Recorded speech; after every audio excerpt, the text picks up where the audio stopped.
இங்க ஜாக்ங்கிற கொடூரமான வேம்பயர் ஒருத்தன் மனுஷங்களோட ரத்தத்தை குடிக்கிறத ஸ்டாப் பண்ணிட்டு திருந்தி வாழ ஆரம்பிக்கிறான். ஆக்சுவலா அவன் ஒருத்தரை தொட்டாலே போதும் அவங்களோட உயிர் சக்தியை இவனோட பாடிக்கு டிரான்ஸ்பர் பண்ண முடியும். அது மட்டும் இல்லாம மத்த வேம்பயர்களையே இவனால தொட்டு சாம்பலாக்க கூட முடியும். வேர்ல்டுலயே ஃபர்ஸ்ட் வேம்பயர் டிராகுலா கூட இவனோட சக்திக்கு பயப்படுவான். ஆனா இப்படி வேம்பயரா மாறுறதுக்கு முன்னாடி ஜாக் ஒரு சாதாரண அடிமையா தான் இருந்திருப்பான். டே டைம்ல தோட்டத்தோட ஓனர் அவனை கொடுமைப்படுத்தி இருப்பாரு. நைட் டைம்ல ஓவர் டைம் ஒர்க் வாங்கி அவனை கொடுமைப்படுத்தி இருப்பாங்க. இவ்வளவு ஒர்க் பண்ணதுக்கு அப்புறமா அவனுக்கு ஒரு சின்ன தர்பூசணி துண்டு மட்டும் தான் சாப்பிட கொடுப்பாங்க.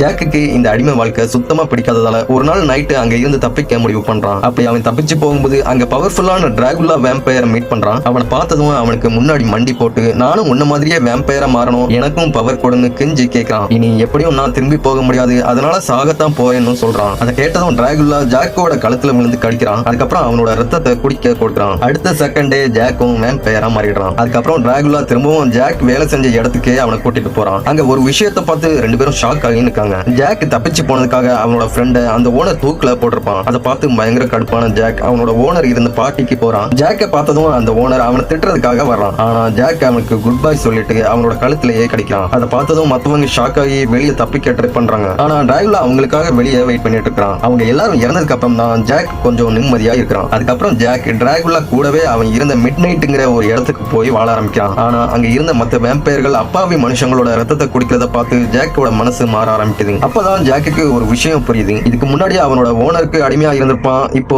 ரத்தத்துக்கு அடிமையா மாறி இருக்கான். அவனோட விதி மட்டும் இன்னும் மாறவே இல்லை. அப்போ டிராகுலா ஜாக் சீக்கிரம் வேம்பயர் கூட்டத்துல சேரணுங்கிறதுக்காக ஒரு ஃப்ரெஷ்ஷான பொண்ணை அவனுக்காக கூட்டிட்டு வர்றான். ஆனா ஜாக் அந்த பொண்ணை பார்த்ததும் அவனுக்கு அந்த பொண்ணை கடிக்க மனசு வரல. உடனே ஜாக் அவகிட்ட சூரியன் உதிச்சதும் டிராகுலா மறைஞ்சு போயிடுவான். அதுக்கப்புறம் உன்னை விட்டுறேன்னு சொல்லிட்டு அது வரைக்கும் சத்தம் போடாம அவளை அமைதியா இருக்க சொல்றான். அதை கேட்டதும் அந்த பொண்ணு ஷாக் ஆகி உண்மையிலேயே என்ன விட்டுருவீங்களான்னு கேட்கிறான். பதிலுக்கு ஜாக் ஆமான்னு சொல்லிட்டு ஒருவேளை நானும் உன் கூட வரலாம், எனக்கு இந்த லைஃப் முடிவுக்கு கொண்டு வரணும்னு சொல்றான். அதை கேட்டதும் அந்த பொண்ணு உங்களை நீங்களே அழிச்சிக்க வேண்டாம், என்னால உங்களுக்கு ஹெல்ப் பண்ண முடியும்னு சொல்றான். அதுக்கப்புறம் தான் ஜாக்கோட லைஃப்ல ஒரு பெரிய மாற்றம் வருது.